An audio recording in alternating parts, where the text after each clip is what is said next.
યુપીના ગોંડલ જિલ્લામાં એક ચોંકાવનારી ઘટના સામે આવી। અહીં એક પુરુષે પોતાની પત્નીના પ્રેમી સાથે લગ્ન કરાવી દીધા। પત્નીના પ્રેમ સંબંધથી નારાજ પતિએ આ પગલું ભર્યું, કારણ કે તે પોતાની પત્નીના પ્રેમી સાથે લગ્ન કરાવી દીધા।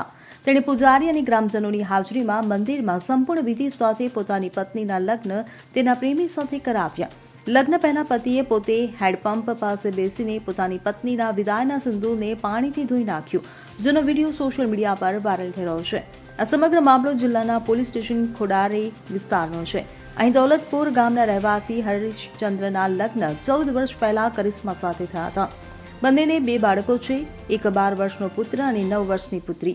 પતિ હરીશચંદ્રનો આરોપ છે કે તેની પત્નીનો નજીકના ગામના શિવરાજ ચૌહાણ સાથે લગભગ 9 મહિનાથી અફેર ચાલી રહ્યો હતો। પતિનું કહેવું છે કે પત્નીએ પહેલા તેને ઝેર આપીને મારી નાખવાનો પ્રયાસ કર્યો હતો। તેમ પણ કહે છે કે તે દીકરાને દવા આપીને સૂઈ જતી હતી અને આખો દિવસ ગાયબ રહેતી હતી। પતિએ કહ્યું કે જ્યારે મને આ આખી વાતની ખબર પડી ત્યારે મેં તેનો વિરોધ કર્યો। એકવાર પોલીસ સ્ટેશનમાં સમાધાન થઈ ગયું, આ પછી પણ પત્નીનું વલણ સુધર્યું નહીં। પતિએ બંનેને રંગે હાથ પકડી લીધા। ત્યારબાદ તેણે કહ્યું કે તેની પત્નીથી અલગ રહેવા માંગે છે। પતિ કહે છે કે હવે મેં તેને છોડી દીધી છે, મારે મારી પત્ની સાથે કોઈ લેવા દેવા નથી। भैया क्या नाम है आपका? शिवराज चौहान। आप दोनों इस मंदिर में जो शादी किए हैं, इस शादी से आप दोनों संतुष्ट हैं, खुश हैं? संतुष्ट हैं। और आप कपड़ा हटा संतुष्ट हैं इस बात से? मैं नहीं जानती, मैं कुछ ये जबरदस्ती हो रहा है, मैं नहीं जानती हूँ। जबरदस्ती हो रहा है? आखिर क्यों हो रहा है जबरदस्ती?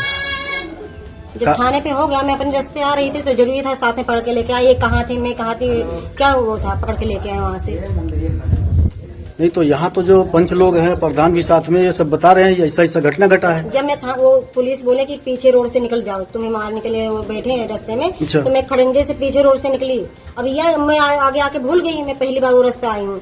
अब ये कहाँ पे मिले, मैं कहाँ पे मिली, वो साथ में तो पकड़े नहीं कि हाँ साथ में मैं सो रही थी या कुछ कर रही थी। नहीं, आपके पति से खटपट जो चल रहा था उसी के कारण ये समस्या पैदा हुई है, ऐसा सुनने में आया है। वही चल रहा, वही झगड़ा चल रहा है। तो इनसे पहले से भी अफेयर था आपका? कुछ नहीं था इनके साथ पहले से कुछ जान पहचान नहीं था? वो गाड़ी पे बैठा दिए थे, मेरे को सूरत में छोड़ के आए थे, यही सारी बात था। क्यों भाई, ये बात सत्य है जो ये कह रही हैं? छोड़ के आए थे, ट्रेन में बैठा दिया था, यहाँ पे आए, अब वही जो फोन से बात हुआ था भाई वही हिसाब से लगा इल्जाम तो लगा। आप बात करते थे फोन पर? फोन पे मतलब आज जब यहाँ पे चले आए थे तब फोन पे बात हुआ था। हाँ। चलिए, बताने के लिए धन्यवाद आपका। हरिचंद। ये बताइए, अभी ये जो प्रकरण हुआ, आपकी ये पत्नी है जो शादी हुई जिनकी? हाँ जी। तो क्या कारण था कि जिसकी वजह से ये सब बवाल हुआ? ये इसके साथ में रह रहे थे, मेरे को जहर दी थी, खिला दी थी। अच्छा। आप चुप रहिए, आप बयान दिया। और लड़के को दवा खिला के दरवाजा मार के लॉक करके और उसको चोरा के और दोनों ये गायब रहते थे दिन भर। ये कितने दिन से मामला चल रहा था? 8-9 महीने हो गया। आपको कब पता चला? मेरे को पता चला एक बार तो थाने पे सुलह हुआ। अच्छा। उसके बाद में फिर वही कर्म करने लगे। क्या कुछ बताएंगे, बातचीत या मिलना जुलना?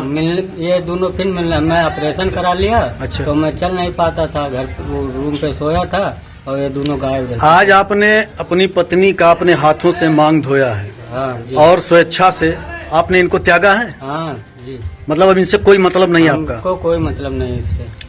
तो पूरी तरह से इस शादी से आप संतुष्ट हैं? हाँ, संतुष्ट है पूरी। आपकी तरफ से भविष्य में कोई कार्रवाई नहीं होगी? कोई कार्रवाई नहीं होगी। ये लोग जैसी मर्जी अपना जीवन जिए? हाँ, अपना जीवन जिए जैसे। चलिए, बताने के लिए धन्यवाद। ये बिटिया क्या क्या चीज है इसके पास, मेरा पूरा अच्छा जेवर। जेवर? हाँ। कितने बच्चे हैं आपके? 2 बच्चे हैं, एक अच्छा। 9 साल का लड़की है। अच्छा। और 11 साल का लड़का है। लड़का है।